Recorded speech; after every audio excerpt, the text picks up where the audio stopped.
नमस्कार, सत श्री अकाल, आदाब, केम छो? मेरा नाम है Ashu. Welcome back to my YouTube channel. Kashmiri पंडितों को लेकर के जब से फ़िल्म आई है, तब से एक एक अलग ही ग्रुप है जो हमेशा उसका विरोध करने पर तुला हुआ है। और उसका कारण भी है कि मुझे समझ नहीं आ रहा है कि सबका अपना-अपना सच है। कल एक जगह था मैं, तो वहाँ रिपोर्टर ने भी मुझसे ये पूछा था कि कश्मीरी पंडितों को लेकर के जो फ़िल्म आई है, उस पर आप क्या कहेंगे? तो मेरा सीधा से उनसे एक सवाल है कि जिसका जो सच है, उसको उस तरीके से दिखाइए। एक रिपोर्ट मैं कल पढ़ रहा था, एक कहानी के माध्यम से वो रिपोर्ट मैंने पढ़ने की कोशिश की। और जब वो मैंने कहानी पढ़ी तो मेरा दिल इतना गहराई तक शांत हो गया और इतना इमोशनल हो गया कि मैं अपने आप को रोक ही नहीं पाया कि मैं उन कश्मीरी पंडितों का थोड़ा-सा हिंदुओं का दर्द आपके साथ शेयर करूं, क्योंकि है तो इंसान ही, और इंसान होने के नाते सबकी जो फीलिंग्स होती हैं, जो भावनाएँ होती हैं, वो एक-दूसरे से कनेक्टेड होती हैं कि किसी भी तरीके से हम किसी का दुःख कम कर सकें। मैं हमेशा ऐसा सोचता हूँ कि अपने प्रयास से किसी के लिए कुछ कर सकूँ तो वो बहुत बेहतर रहेगा। कहानी मैंने नहीं लिखी है, शब्दों में मैंने नहीं लिखी है। कहानी एक पत्रकार ने लिखी है जो दैनिक भास्कर के लिए काम करते हैं। और रोहिणी में रहने वाले करीब 800 कश्मीरी पंडितों की कहानी है। कश्मीरी जो अपना सब कुछ छोड़ के वहाँ से भाग आए। मेरे बहुत सारे ऐसे जानने वाले हैं जो ये कहते हैं कि अरे यार, ऐसा तो कुछ हुआ ही नहीं है। आज भी आर्गुमेंट चल रहा है। लेकिन क्या ये सोचने वाला सवाल है कि इतने सारे लोग अपना घर परिवार छोड़ करके रोहिणी जैसे चौल जैसे इलाके में रहेंगे, एक एक कमरे और दो दो कमरे में। उनकी कहानी है, उनकी जवानी है। कोशिश करूँगा कि आप तक पहुँचाने की कोशिश करूँ, और जो पहुँचाना चाह रहा हूँ वो एग्जैक्टली आपके पास पहुँच पाए। 1990 में जब सब चीज़ें हुई तो किसी ने सोचा नहीं था कि इतना कुछ हो जाएगा उनके साथ सही में। और उसी कहानी को शब्दों में बयां किया है कि जब पत्रकार वहाँ पूछती है तो वो कहानी इस तरह कहना शुरू करती है कि फूलों की जो वादियाँ हैं और झरने और तीखी पत्तियों वाले देवघर से घिरे कश्मीर का बेइंतहा खूबसूरत टुकड़ा है सोपोर एक जगह है वहाँ पर। और यहाँ की हवाएं भी लाल रसीले सेबों की खुशबू से महका करती थीं। लेकिन साल 1990 के बाद यहाँ का मंजर बदल गया।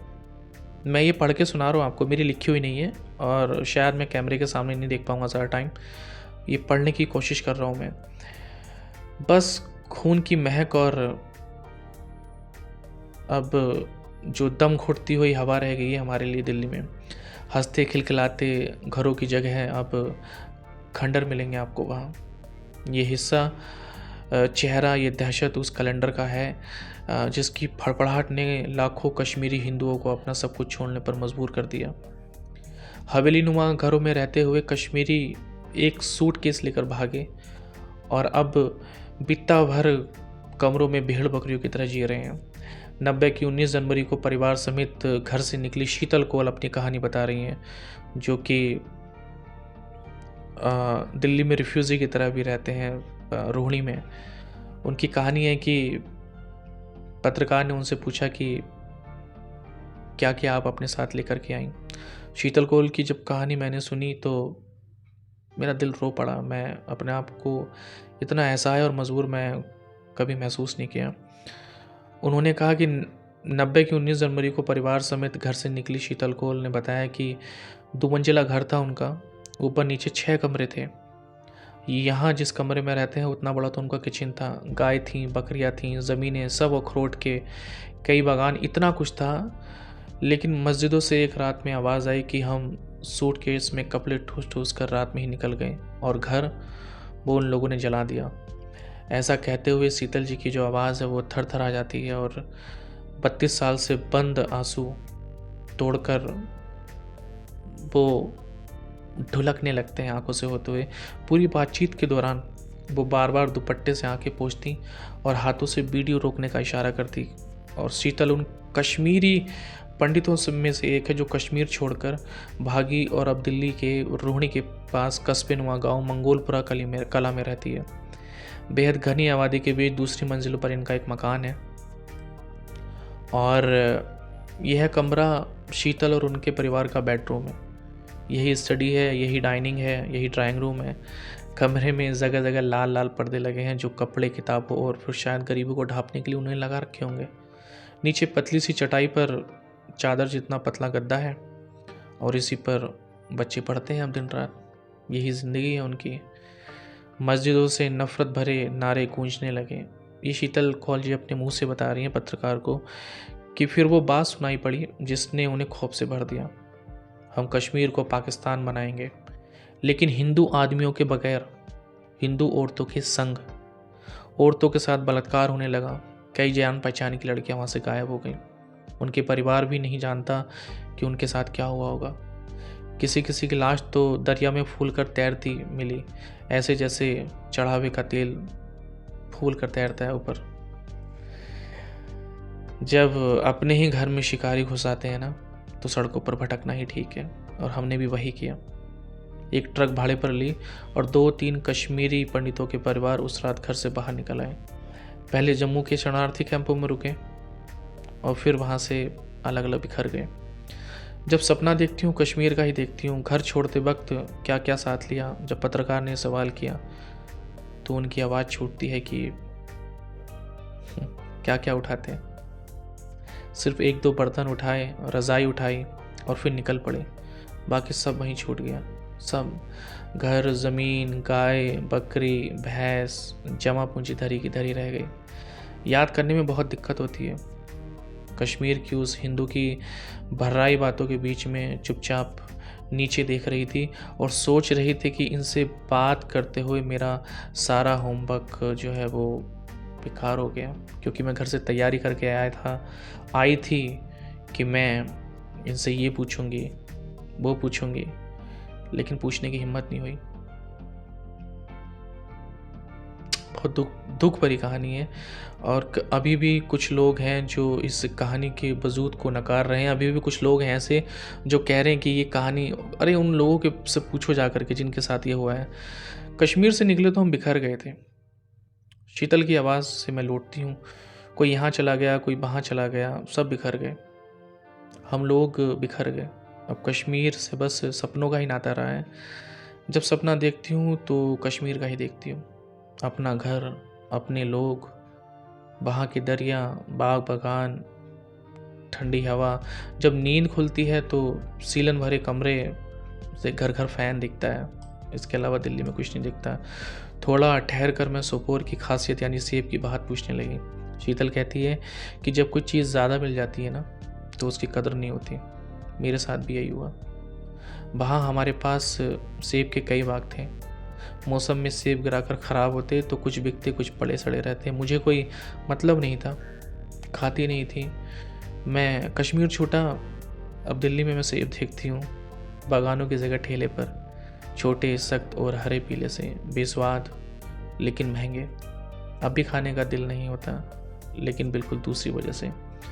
शीतल से विदा लेते हुए पहली दफ़ा उस पत्रकार ने अपना पत्रकारी का मुखौटा छोड़ा और उसको अपने गले लगाया और उसके हाथ थाम लिए। वो हाथ जो पसीने से भीगे हुए थे। शायद अभी भी उन्हें उम्मीद है कि कुछ बदल सके। शायद वो सोचते हैं कि 32 साल की जो कशिश उनके दिल में है, वो कशिश का कुछ दुख कम हो जाए। वो घर जिसको वो कभी लौट ना सके, खाक हो चुका है, जिसे दोबारा बसाने की केवल अब गुंजाइश ही है। पत्रकार जब उनके घर से निकला तो एक दूसरे घर में गए जो कि 500 मीटर की दूरी पर था। ये ज़्यादा दूर नहीं था। और उस इलाके में अधिकतर कश्मीरी पंडितों के घर हैं जो वहाँ वो किराए पर रहते हैं। दिल्ली की चमक से एकदम जुदा है और यहाँ घर आपस में ऐसे सटे थे जैसे गेंदे के फूल की पंखुड़ियाँ। सड़क पर गाड़ियों की चींची पीपी हो रही थी और धूल था, धुआं था और दिल्ली वाला लहजा। कश्मीरियों को यहाँ कैसे लगता? मैं सोचता हूँ कश्मीरी जो यहाँ किराए पर रहते हैं, जो अपना मकान घर छोड़ कर के भागे हैं, उन्हें कैसा लगता होगा कश्मीर से यहाँ। एक अजब सी दुश्वारी है उनके साथ। आज भी जब पिक्चर में डायरेक्टर ने दिखाने की कोशिश की है उनका सच, तो एक वर्ग है ऐसा जो पूरे तरीके से उनकी सच्चाई को दबाने पर लगा हुआ है, अभी भी लगा हुआ है। पर सच तो सच होता है, वो तो उभर के आता ही है कभी ना कभी, और जो बोया है आपने वो तो काटना ही पड़ेगा आपको। पत्रकार एक घर में पहुंचे, उनका नाम था विजय कुमार टिक्कू, कश्मीरी है। और उनके घर के बाहर स्वास्थ्य के निशान बने हैं। 52 साल के हैं। अंग्रेज़ी और हिंदी में मिक्सअप उन्होंने पत्रकार का स्वागत किया और परिवार से मिलवाया, तो उनका छोटा बेटा आया और पैर छूने लगा। तो पत्रकार जो था वो उसको रोक लेता है और उनसे कहा कि तब घर के जो मालिक थे उन्होंने कहा कि हमारे घर का रिवाज है, हम कश्मीर से हमने छोड़ दिया है लेकिन हम रिवाज नहीं भूले हैं। ठीक है। विजय जी ने बताया कि 19 तारीख को जब कश्मीरी पंडितों पर जुल्म का सिलसिला शुरू हुआ तो वो बाहर थे। 2-3 दिन बाद लौटा तो एक बड़ा सा घर था हमारा, वहाँ पिताजी और भाभी के अलावा कोई नहीं था। बहनें जो थी वो भाई के साथ मेरे चली गई थी। पता लगा कि रात में मस्जिदों से ही आवाज़ें आई कि हिंदू घरों से लोगों को खींच खींच कर बाहर निकाला जाने लगा, धमकियाँ मिलने लगी। वो जनवरी की रात थी, बेहद सर्द, लेकिन हाल में हमारे लोगों को सड़क पर बैठाकर उनसे नारे लगवाए गए, धमकियाँ दी गई कि जल्दी कश्मीर छोड़ दो वरना मारे जाओगे। तभी उनकी माँ का देहांत हुआ था। और हमारे हिंदू धर्म में है पंडितों में कि कश्मीर के पंडित बता रहे हैं कि मृतक के नाम पर दरिया में पानी देते हैं 1 साल तक। एक रोज़ में पानी देने गया हुआ था, वो बता रहे हैं अपनी कहानी कि एक रोज़ वो पानी देने के लिए गए थे तो नहर में उन्होंने एक लाश देखी अपने परिचित एक दोस्त की। तब उन्होंने अपने हाथों से उसका जो ब्लड था उसको लेकर के अपने पापा के पास गए और अपने हाथ दोनों अपने पापा के सामने कर दिए। तब उनके पापा वहाँ से कश्मीर छोड़ने के लिए मजबूर हुए। पत्रकार ने जब उनसे पूछा कि क्या वहाँ वापस जाना चाहोगे, तो बहुत गुस्से में कहते हैं कि जाना चाहता हूँ लेकिन लौटेंगे नहीं। क्यों नहीं लौटेंगे? क्योंकि उन्होंने कहा कि वो जिनके साथ रहते थे उन्होंने उनके साथ गद्दारी की, मुसीबत में साथ छोड़ दिया, मिलिटेंट के साथ जा मिले। क्या करने ऐसे दोस्तों का जब जो खुद बताते थे कि इसके घर में कश्मीरी पंडित रहते हैं, यहाँ से इनको निकाल कर मारो। पंडितों को, कश्मीरी पंडितों में खलबली 19 तारीख को जो मची वहाँ पर, मस्जिदों से अनाउंस हो रहे थे, मस्जिदों से हुजूम के हुजूम निकले और सड़कों पर बिखर गए। वो कश्मीर में चीख रहे थे कि या तो आप धर्म बदल लें, भाग जाएं या फिर मारे जाएं, लेकिन अपनी औरतों को यहीं छोड़ कर जाओ। सबसे बड़ा जो डर था, अपनी औरतों को यहाँ छोड़ जाओ, क्योंकि वो कश्मीर को पाकिस्तान बनाना चाहते थे, मर्दों के बिना और औरतों के साथ, कश्मीरी औरतों के साथ।